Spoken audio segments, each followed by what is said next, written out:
coisa.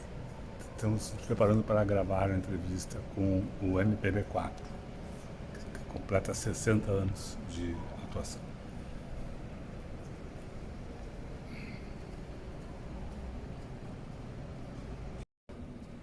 MPB4, que bom que vocês podem nos receber aqui no Sesc Pinheiros, é uma honra poder falar com vocês aqui. Nesse 1º de dezembro de 2024, a gente queria começar perguntando para vocês sobre esses 60 anos, a longevidade do grupo. A gente tem os Rolling Stones, que estão com 62 anos, bom, sem falar da orquestra Tabajara, mas o que une, o que faz o MPB4 ter 60 anos? Olha, talvez essa pergunta é sempre feita e a gente sempre tentou responder da melhor maneira possível, mas a gente não considera um fator só que determinou isso. Uma das possibilidades que a gente sempre se refere a ela foi o fato da gente ter começado, ainda amadores, no Centro Popular de Cultura, né, que era o CPC. A gente morava em Niterói e nos moldes do CPC da Uni, a gente criou em Niterói o CPC. E a partir dali, a questão da política se manifestou junto com a questão cultural, e no nosso caso na questão da música, mas também na questão do teatro, da cultura toda, de um modo geral. Então, isso foi em 62 para 63, depois teve o golpe, depois do golpe os CPCs foram dissolvidos, o movimento estudantil foi reprimido, os movimentos populares foram todos reprimidos, e a gente veio para São Paulo já em 65, quando a gente se profissionalizou. A partir dali é que a gente faz essa conta da nossa carreira profissional. Então, esse início em que a gente tinha um conteúdo ideológico que nos conduzia para um determinado tipo de música que dizia aquilo que a gente considerava importante da gente fazer. Então isso sempre esteve presente na nossa vida profissional, né? Então a cada música escolhida para cantar, a cada disco escolhido para gravar, a cada evento que se fazia naquela época na televisão, a gente estava sempre com essa carga que não se limitava somente à questão da música, à questão da cultura. Tinha sempre a carga da importância política de fazer um trabalho que a gente, naquele momento da ditadura, a gente precisava manifestar a nossa posição como cidadãos. O Miltinho, no show, o Miltinho começa exatamente falando sobre isso. Exatamente. O Aquiles falou tudo, eu queria só acrescentar uma coisa que eu acho muito importante, que às vezes a gente não pensa, ou só não leva muito em conta. O fato da gente ter vindo, os 4, cada um de a formação musical, cada um completamente diferente, não tinha semelhança, né? E também 4 pessoas que não se conheciam. Eu conheci o Magro na Escola Fluminense de Engenharia, mas eu tinha há pouco tempo encontrado com ele na escola, uma pessoa que eu não encontrei. O Aquiles conheci porque as reuniões eram feitas na casa do pai e da mãe dele, do Geraldo Reis e da Marta. E o Rui era um cara que eu sabia que cantava num trio, vamos dizer assim, seria o mais próximo de mim, entendeu? Então a gente veio de lugares diferentes e aí, no encontro do MPB4, foi se formando, além da participação política, participação sempre resistindo a essa ditadura que nós vivemos, tinha coisa da amizade e se consolidando, porque a gente não era amigo, nós não éramos amigos, não era um conjunto de garagem, né? Conjunto de rock and roll, né? Os caras já vêm as brigas já vêm desde o início, a gente não nos conhecíamos, então desde o início nós exercitamos essa coisa do respeito um pelo outro, que é, ao mesmo tempo que era vamos dizer, um pé atrás sempre, mas a gente estava querendo construir aquela coisa que o quarto do CPC praticamente nos ensinou, esse diálogo. Eu acho que o MPB4 sempre teve esse grau. Diga, tá?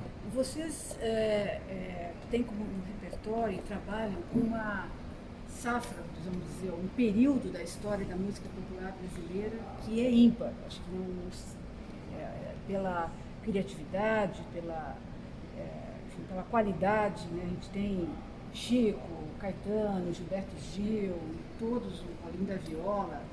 Vocês convivem com essa geração que é única.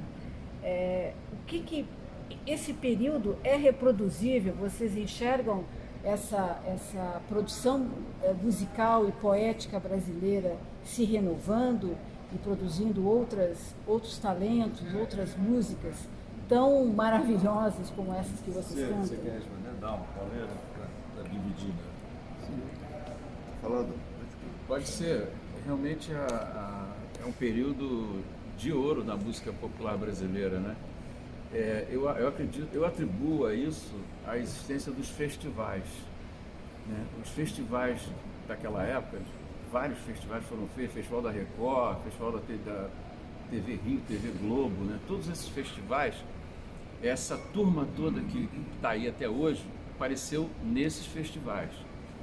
E com aquela coisa da disputa, né, o público ia para torcer por cada música, né, isso revelou, né, Edu Lobo, Caetano Veloso, os Mutantes estavam lá, Chico Buarque, o MPB4, né, então tinha aquela coisa da torcida, né, de aposta, né, os festivais internacionais também contribuíram para isso, e eu acho que isso foi fundamental para a existência desse conglomerado, esse universo de grandes artistas, cujos artistas o MPB4 calcou nos repertórios toda essa gama de artistas aí.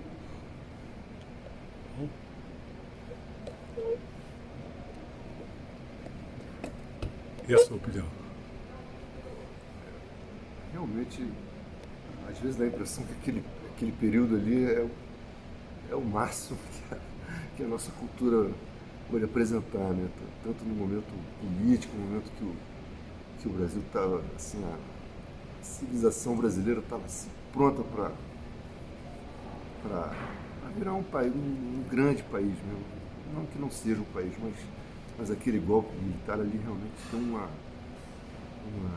quebrada, assim, uma quebrada dura, enfim, no que seria um projeto nacional, né? Mas a década seguinte, quer dizer, a década de 70, ela é brilhante, porque esses valores todos estavam ali sendo reprimidos, né?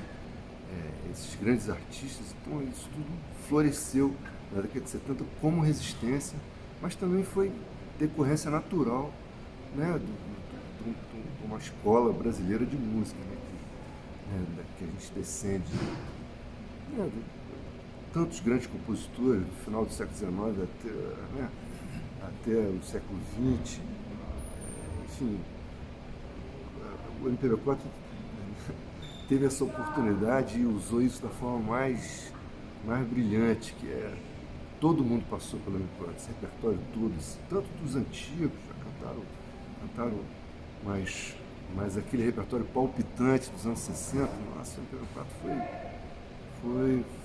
foi o grande canal, assim, né?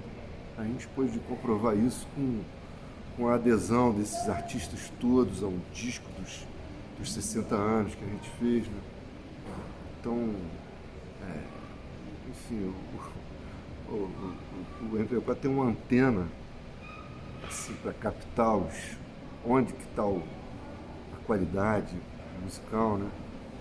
Tanto que a gente fala no show que foram revelados alguns, né? O Aldir Blanc, a primeira letra que fez sucesso, o Aldir Blanc, ela liga para essas coisas.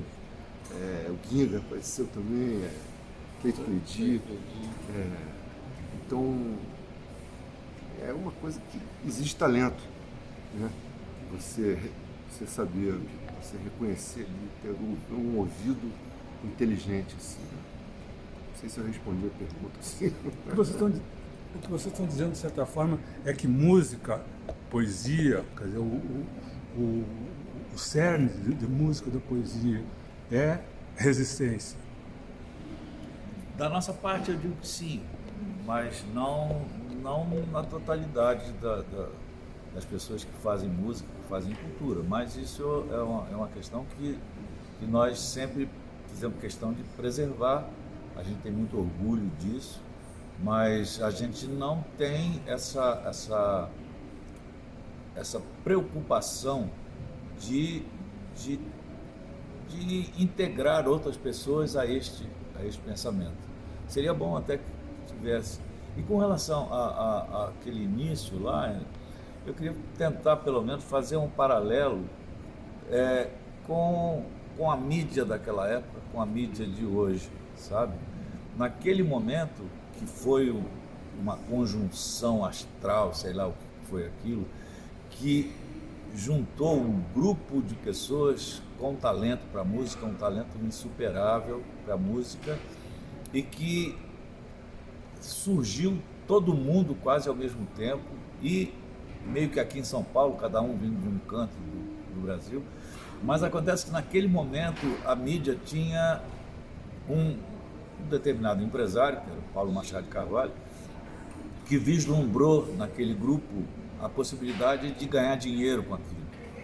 Então a mídia investiu nesse grupo e deu super certo, não só para esse grupo, que éramos todos jovens iniciantes, não tínhamos muita noção do que a gente poderia fazer num futuro próximo. A gente foi indo, e a TV Record, depois de um certo tempo, contratou a grande maioria desse povo que estava começando. Esses jovens todos, nós todos, fomos aparecendo para o Brasil inteiro. E eu chego a suspeitar que um grupo com aquele talento, naquele momento lá, surgindo hoje, isso não aconteceria, ou seja, não haveria possibilidade dessas pessoas terem o contato direto com um grande público do Brasil inteiro, porque a mídia hoje não facilitaria isso, sem juízo de valor, mas eles não acreditam que possam ganhar dinheiro botando música boa para tocar na televisão e no rádio. Então, uma coisa contrária. Até pelo contrário, entendeu? O que toca no rádio? Eu não sei, eu não ouço o rádio mais. Mas é um tipo de modismo que a mim não agrada, sabe? Não que eu não ouço, eu exagerei dizendo que eu não ouço rádio, porque eu adoro rádio.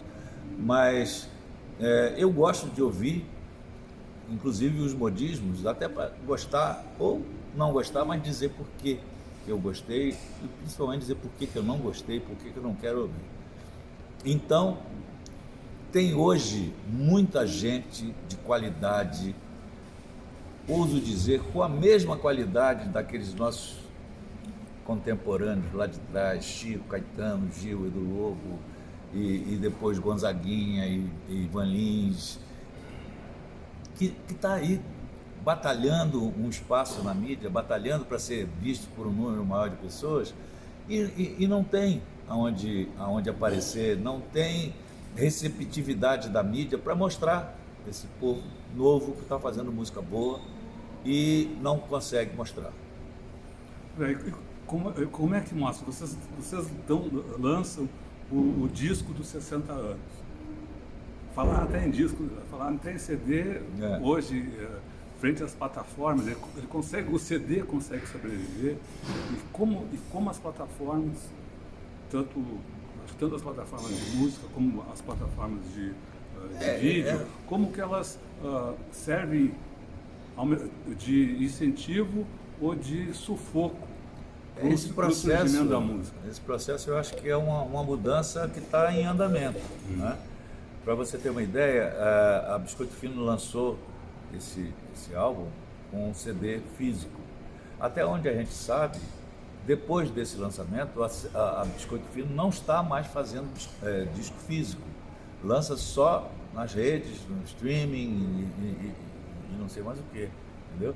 Então, mas aí tem um outro processo das pessoas que teve um momento em que as pessoas se voltaram para tentar ouvir de novo os LPs, pela qualidade que tinha.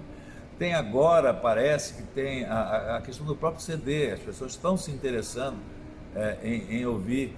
E muito mais ainda através das redes, das plataformas de música. Eu não sei aonde isso vai parar, né? Porque isso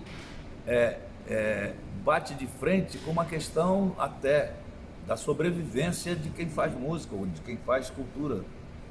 Ficar dependendo disso, dos streamings e não sei mais o que, isso não está regulamentado ainda com a questão do direito autoral para isso.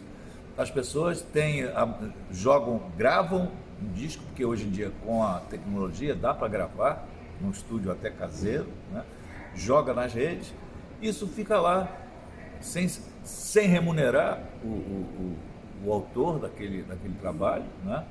E não consegue mostrar, não toca no rádio porque não aparece na televisão, não aparece na televisão porque não toca no rádio, e fica um grupo que fica segregado, esse grupo de pessoas jovens, inclusive um grupo de veteranos, que a gente mesmo se ressente de não ter mais um pouco de cuidado da mídia de nos incluir, entendeu? Então tem um grupo de veteranos, tem um grupo de jovens talentos que ficam meio segregados, o que determina, o que leva o público, o grande público, induz o grande público ao erro de achar, muita gente fala isso, né?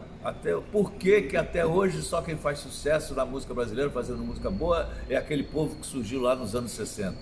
Mas não é verdade, isso não é verdade. A mídia está induzindo o público a não acreditar que diariamente surgem pessoas fazendo música, e não só compositores, cantores, cantoras, instrumentistas da mais alta qualidade, que ficam meio que num gueto, né, buscando casas noturnas alternativas para mostrar o trabalho, e fica naquela eterna batalha de mostrar o seu ofício para um número maior de pessoas, o que está difícil.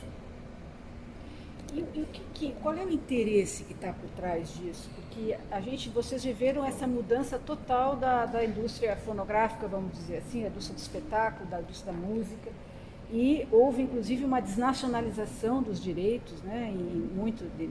Foi um processo paralelo a isso. Qual o interesse que move, digamos, pegar um exemplo qualquer, aí, o sertanejo, que é muito falado, né? Que sempre ligado à importância crescente do poder político do agronegócio, qual é o interesse que move a indústria cultural no Brasil?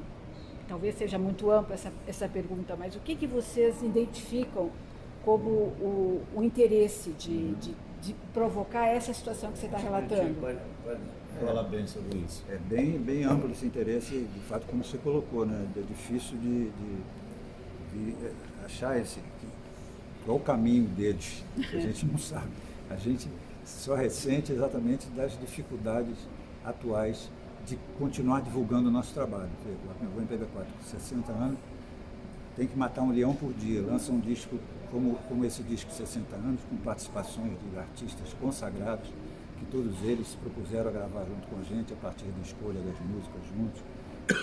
Esse disco, se você for ver, é o disco também, né, como aqui de falou, Biscoito Fino lançou, tipo assim, não, então com vocês a gente vai lançar o disco físico, mas depois acabou, não tem mais isso. Então, ninguém lança CD mais.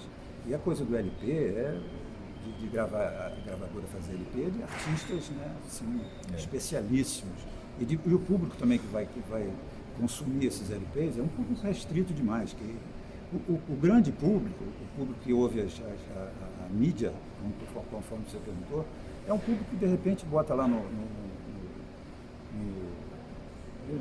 YouTube, clica lá para ouvir uma música do disco, que de repente ele ouviu falar, sei lá, do nosso, no caso, estou exemplificando, por exemplo, ouviu a música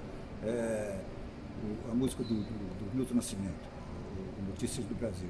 Ouviu aquilo ali, vai lá, ouve a Notícia do Brasil e não ouve mais nada. São 12 faixas. Não ouve. Poucas pessoas, eu acho, que curtem colocar um disco de alguém e ouvir o álbum inteiro. Aliás, já não existia isso antes. Sempre o lado B, primeiro foi o lado B, né? Só escutava o lado A do LP. Né? Depois, tinha aquelas coisas, de 2 músicas do disco, a música é forte. Aqui era a primeira, faixa 1, e a que fechava. faixa 12. Essas eram as músicas que tocavam. Então, essa divulgação é muito difícil. A gente nunca teve... Tivemos momentos muito bons, como o disco Vira-Virou, em 1980, que foi um disco que eu considero assim, o disco mais executado e eu acho que o disco mais comercial que o MPB4 fez. Comercial no sentido de que a gente manteve a nossa qualidade, mudou um pouco a forma dos arranjos e teve um respaldo dos artistas que foram contactados pela própria gravadora. Ponto para a gravadora. A gravadora nossa, na época, fez isso tudo com o MPB4, em 1980. Mas depois a gente saiu, não teve mais gravadora, começa a gravar disco sozinho, um disco de projeto. Então sempre é difícil essa coisa. Agora, a pergunta, respondendo, eu não sei qual é, onde é que Mas fica você levanta um aspecto importante que eu acho que remete um pouco a essa era que a gente vive de fragmentação, né? Porque de escutar uma música e já trocar, essas listas são todas feitas um pouco para não acompanhar, não ter uma linha. O cara pega, vou ouvir essa daqui, uma música americana aqui, uma música francesa, uma música brasileira, um rock and roll aqui, tá? Faz uma playlist e ouve aquilo lá. E uma playlist. E fica uma coisa, né, assim, dispersa, né? eu acho que sim. Você falou de público, e o público do MPB4? O MPB4 sempre foi identificado com música de resistência. Até o título que a gente deu para a entrevista que fizemos com vocês da outra vez foi exatamente isso, a voz da resistência. Mas a gente vê no público, nesse show, há um movimento elétrico forte quando vocês cantam as músicas. Cálice, fica uma coisa muito... Mas, ao mesmo tempo, o público voa nas músicas românticas e vira criança no pato. Como é que é como vocês veem o público? O que o público está esperando de vocês? O que vocês estão esperando desse público? O que a música pode fazer? Eu acho que o MPB4 plantou muito inteligentemente uma renovação do seu público. Quando a gente fala assim, não, o MPB4 vai de 8 a 80, o Pauleiro até tem um texto no show que ele fala para crianças e para adultos, né? Então é aquela coisa do pai que mostra a música do Pato ou o disco Adivinha o que é para o filho e ele se torna um fã. A gente nota isso na hora de fazer os autógrafos, quando termina o show e a gente encontra pessoas que assistiram o show do Tuca, por exemplo, quando lançou o Cleito Cleidi, e tem pessoas, crianças que vêm, esse meu filho aqui, quantos anos tem? Ele tem 15, 12, 13 anos, 14 anos, 15 anos. Quer dizer, existe uma renovação de público do MPB4 que vai de 8 a 80. Isso é muito importante, porque nós estamos sempre trocando o público e o pai mostra para o filho mostra para o... Então tem gente aqui que chega aqui com 70, 80 anos, assistiu o show, mas traz o filho e às vezes o neto. Isso é importante, né? Porque é formação de público, né? Tinha criança mesmo. O Rodolfo falou do Cálice, que a gente já assistiu vários shows de vocês, e sempre a hora que vocês cantam o Cálice é de arrepiar, para quem está na plateia. Vocês se arrepiam cantando alguma coisa? Como é que é para vocês a execução tantas vezes daquelas músicas? Como é que é isso para vocês, para quem está no palco? Eu respondendo, eu me arrepio e às vezes choro de emoção com várias músicas. Quais? Fala um pouquinho sobre tem várias. isso. Tem o próprio Angélica, minha música com o Chico. O Cálice é uma música que emociona. O Notícias do Brasil, a letra é linda e é uma mensagem tão bonita. E essas coisas todas emocionam. Dá uma seca.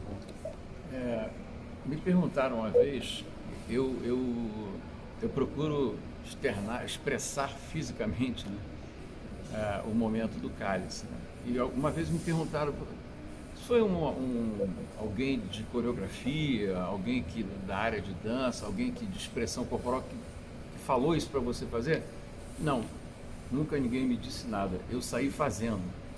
Um dia eu achei que a música pedia isso, a carga emocional que ela traz pedia que eu me movimentasse, porque eu sou a pessoa, apesar de ter outros solos, né, o Miltinho sola também na música, o Pauleira também, eu sou a pessoa que, como o Rui fazia, detenha o maior número de solos na música. Então eu falei, bom, eu tenho uma participação maior aqui. Eu vou procurar externar isso com expressão corporal, fisicamente. E deu certo, porque a gente já teve shows de aplaudirem 2, 3 minutos, aplaudirem de pé. Quase sempre acontece isso. Eu termino sempre muito emocionado e às vezes tenho até uma certa dificuldade de retomar para outra música que vem. Eu levo um tempo para me adaptar.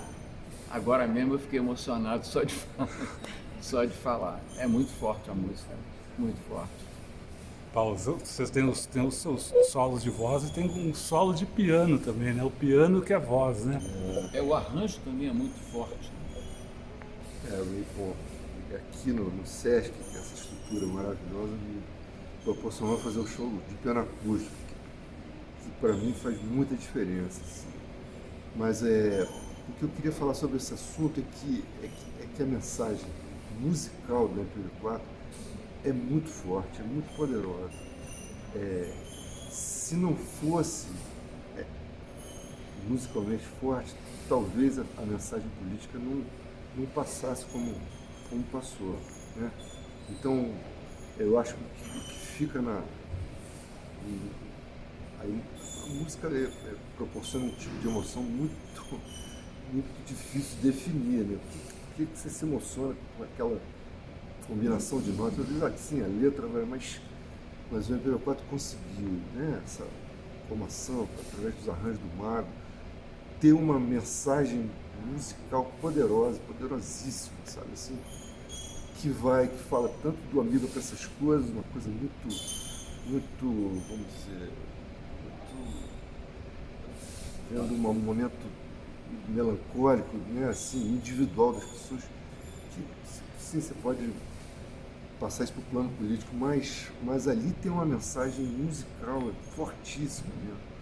E se não fosse essa categoria que eles conquistaram, assim, a gente sempre fala do uníssono do MP4, quando as 4 vozes cantam junto, eu falo isso e fico arrepiado. É muito forte a voz do Aquiles enfim, do original, assim, aquilo era uma mensagem musical muito poderosa que ficou na mente das pessoas. Então, assim, aquilo abriu para mim como pianista, quer dizer, me integrar nesse universo, né?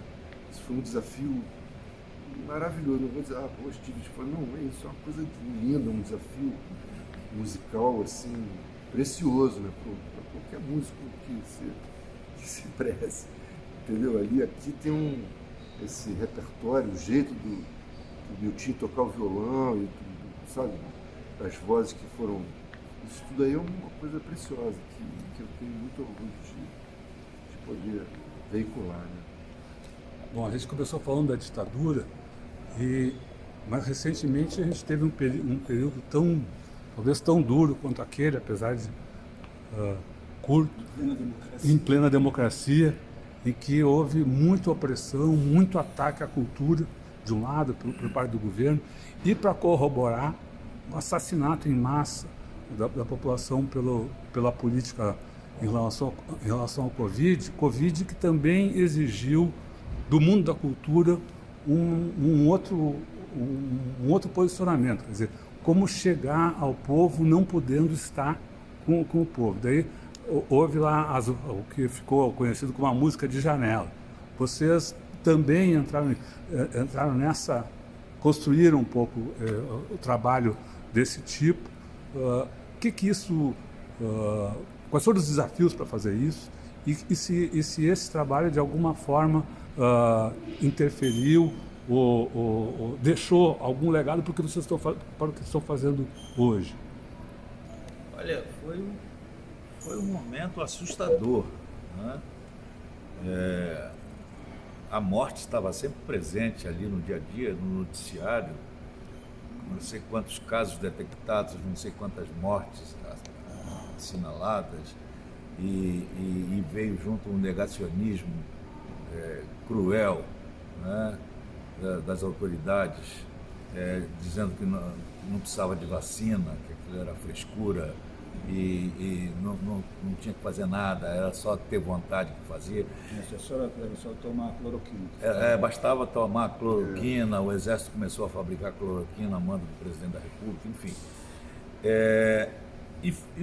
Foram momentos difíceis, não só pelo medo de ficar doente, pelo medo, né, da família, dos filhos, né, dos amigos, que foram se perdendo, muitos deles ao longo disso. Porque no nosso caso, a nossa categoria profissional foi a primeira a sofrer o baque, né, porque as salas todas foram fechadas, claro, tinha que ser, né, os teatros se fecharam, as casas noturnas se fecharam, não tinha onde se apresentar. E como se não bastasse isso, eu, por exemplo, fiquei 1 ano e meio praticamente sem sair de casa, né? Eu me guardei ao máximo possível, até que num determinado momento nós resolvemos pegar um show que a gente tinha feito e gravado com uma qualidade razoável, que foi o show Você Corta um Verso, Eu Escrevo Outro, né? Que a gente abordou a questão da censura, e a gente programou aquilo na rede e a gente pediu colaboração para quem assistisse, colaborasse com quanto fosse possível. A gente arrecadou uma quantia que a gente dividiu, a gente chamou esse evento do coletivo do MPB4. Nós 4, os músicos que sempre trabalharam com a gente, os técnicos que sempre estiveram com a gente, os holds que sempre estiveram com a gente e mais alguns agregados que a gente trouxe para que aquilo resultasse, o dinheiro daquilo resultasse numa ajuda E foi o primeiro dinheiro que a gente ganhou no meio daquela confusão toda. Até que também, logo depois, o Cleiton e o Cledi compuseram uma música que a gente canta no show. Hoje, já depois, a gente continuou cantando, né? O Paz e Amor, que chama, que foi feito exatamente para aquele momento. E aí cada um de nós gravou na sua própria casa. Foi outra coisa dificílima para mim, gravar eu sozinho, segurando um celular, a voz. Eu há 60 anos que eu canto junto com os caras, sabe?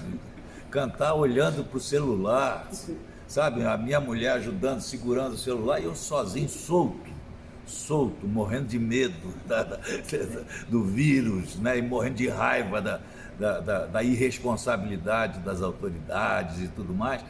E aquilo resultou num vídeo legal que também, sabe? E a gente foi se virando e a gente foi a primeira categoria profissional a ter fechado as portas para o trabalho, e nós fomos a última categoria profissional a voltar. Porque só depois que achava-se que o vírus já estava sendo controlado, porque surgiu a vacina, apesar da contrariedade das tais autoridades, que eu não vou citar o nome, mas foram cruéis com isso. Brigaram entre si, inclusive, na zona da direita, como se diz. Então, eles brigaram porque uns queriam, de forma humanitária, humana e sensível com a população, e os cardeais não queriam, não precisa. E a gente passou por isso não facilmente, né? Não facilmente. E durante algum tempo, até a gente retomar o processo de recuperar a confiança de que a gente tinha que usar máscara, sair para a rua e começar, se pega o metrô, tem que ir de máscara, vai para a rua, vai de máscara de todo jeito, até começar a voltar a aparecer show para fazer, porque com isso não tinha mais show, né? A gente de vez em quando faz um show corporativo aqui, um show corporativo ali, né? Esses shows sumiram do mapa, porque ninguém queria um clube ou um evento de uma determinada empresa, não, isso sumiu. Então a gente passou por dificuldade financeira, inclusive, tá? Mas o mais importante foi a raiva misturada com o medo, né? Que estava determinando que o nosso ofício não nos fosse impedido de seguir. E foi triste e não está fora de perspectiva vir outra pandemia, né? Não sei se tão grave ou se menos grave, mas se vier de novo, como será? Espero que o bom senso prevaleça. Alguém quer mais comentar aí esse período aí? Não, isso foi tudo dito. Entendeu? Bom, e agora? Ultrapassamos esse período de trevas, vamos dizer assim, em todos os sentidos, né? Agora, vocês estão otimistas em relação à cultura, enfim, ao ambiente cultural do Brasil, a presença estatal ou não? Como é que está a cultura passado esse período tão tenebroso? A resposta é ampla, né? Não, a pergunta é bem aberta. Enfim, a gente consegue fazendo meio música de exceção, assim, eu acho. O MP4